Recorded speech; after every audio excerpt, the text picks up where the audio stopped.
Assalamualaikum warahmatullahi wabarakatuh. Bismillahirrahmanirrahim. Alhamdulillahil qail tilka ar-rusul faddalna ba'dahum ala ba'd minhum man kallama Allah wa rafa'a ba'dahum darajat.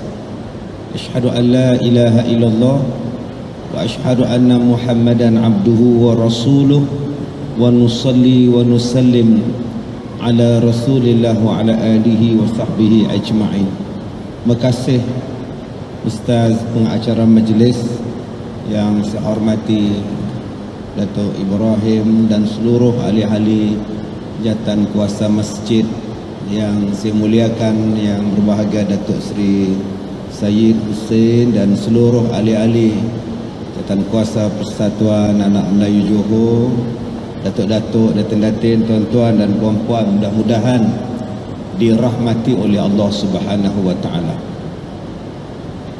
Ada satu perkataan yang kita benci kalau ada orang yang bersikap dengan sikap itu, iaitu kita sebut sebagai perkataan tamak.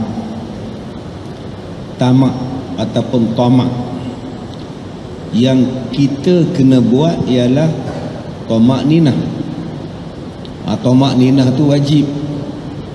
Tak buat tamak ninah dalam semayang tak sah semayang. Yang kita tak nak ialah tamak. Dalam bahasa Melayu haloba, dalam bahasa Arabnya ialah tamak. Jadi tuan-tuan, bila sebut perkataan seorang yang tamak, orang Melayu dia gabungkan dengan perkataan haloba, maka jadilah dia tamak haloba. Kita selalu sebut tentang dengki. Dengki itu bahasa Melayu, bahasa Arabnya hasad, maka kita gabungkan menjadi hasad dengki.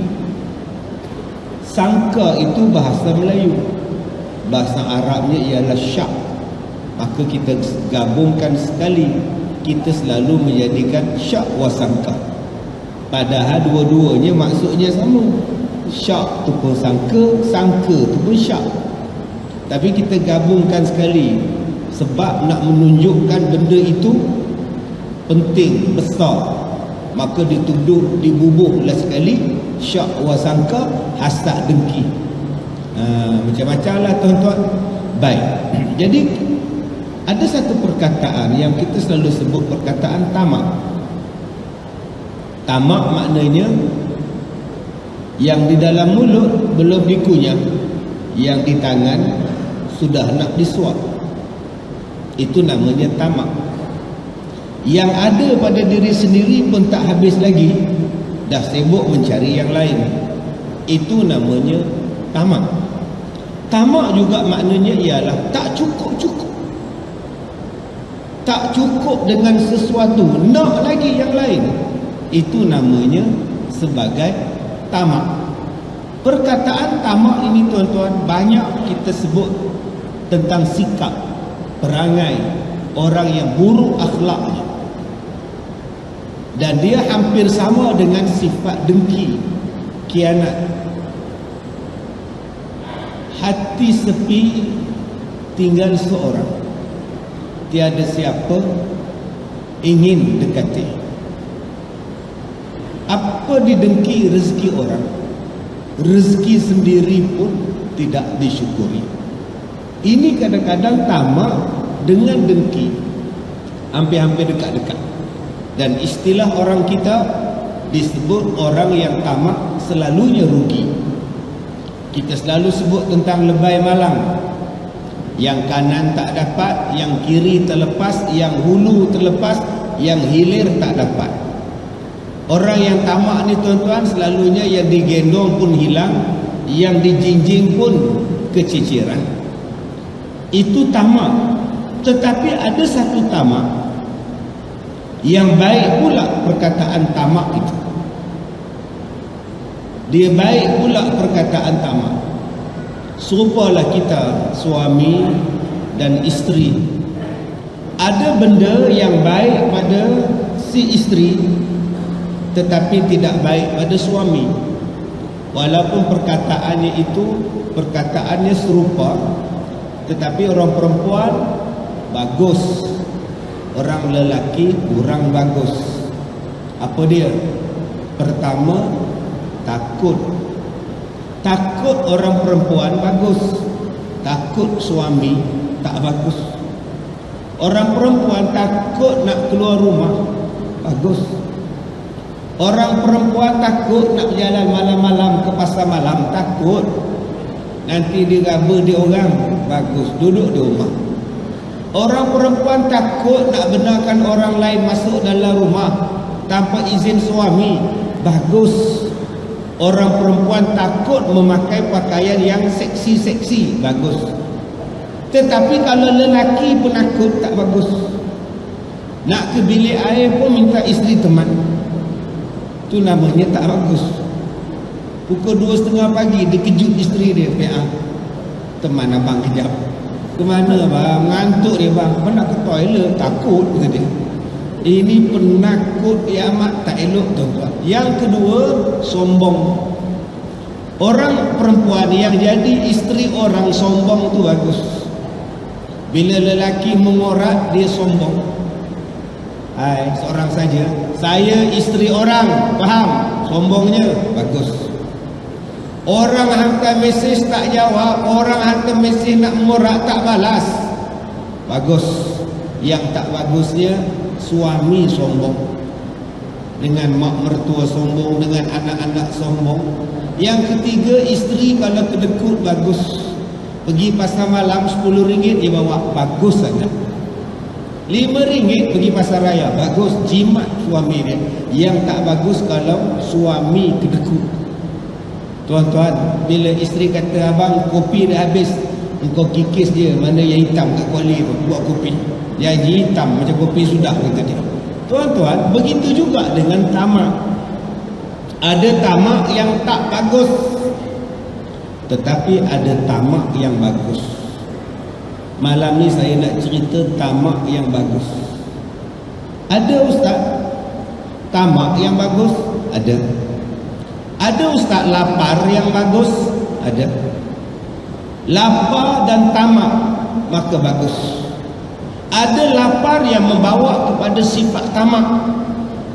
Dengan sebab dia lapar, dia tamak, dia tak bagus. Baik, apa dia lapar yang menjadikan kita tamak? Tuan-tuan, dalam masjid ini saya nampak tuan-tuan di sini semuanya lapar. Lapar apa? Lapar pahala. Tuan-tuan di sini lapar ilmu. Lapar inilah yang bagus. Tak kenyang-kenyang lagi dengan ilmu. Malam semalam belajar, pagi tadi belajar, kemarin belajar, minggu lepas belajar, dalam sebulan ada 25 kuliah maghrib, tak jemu-jemu lagi, belum kenyang-kenyang lagi. Tuan-tuan sentiasa lapar dengan ilmu. Inilah yang bagus. Lapar dengan pahala, tak jemu dengan pahala, sentiasa berkehendak kepada pahala. Aku laparkan pahala. Ini lapar yang bagus. Dengan sebab lapar pada ilmu, lapar kepada pahala, tuan-tuan sekarang menjadi tamak. Tamak dengan ilmu, tamak dengan pahala. Inilah dua jenis tamak yang bagus. Ada orang yang tak tamak dengan pahala. Dia dalam bahasa orang utara, saya orang Perak, saya orang Taiping, orang Batu Kurau saya ni. Orang Batu Kurau, bahasa dia, dialek Gerik, Bekalan Hulu, Baling, Sik, Kedah, Lenggong, Perak. Bahasa dia serupa. Apa bahasa dia? Bahasa petani. Bahasa petani dia lain sikit pada Kelantan. Mau nak gimana awang? Tu bahasa Batu Kurau. Bahasa Gerik, bahasa Bekalan Hulu. Oh, lorak mu ni mapuh mu. Ni bahasa Batu Kurau. Bila sebut tamak, lapar, dia sebut lapar. Bila kata lapar tamak, dia panggil kebulu.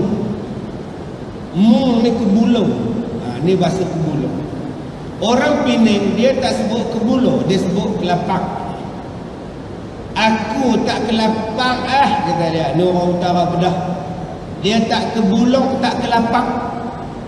Tuan-tuan, kebulong, kelapak ni tuan-tuan, gambaran kepada orang yang tamak dan lapar. Dia kelapar, dia kebulong, dia kelapak. Dia maknanya dia bersungguh-sungguh nak buat. Tuan-tuan, dua benda ini kita sangat-sangat lapar dan sangat-sangat kita berkehendak. Pertama, ilmu. Kedua, pahala. Tuan-tuan, dua benda ini kita tak pernah jemu. Tak pernah jemu untuk menuntut ilmu. Walaupun berkali-kali kita dengar ceramah, kita dengar kuliah yang sama, tajuk yang sama, kitab yang sama, huraian yang sama, tapi kita tidak pernah merasakan jemu, lugu, letih, penat, tak nak. Ini nama dia lapar dan tamak. Inilah yang dicintai oleh Allah Subhanahu wa taala.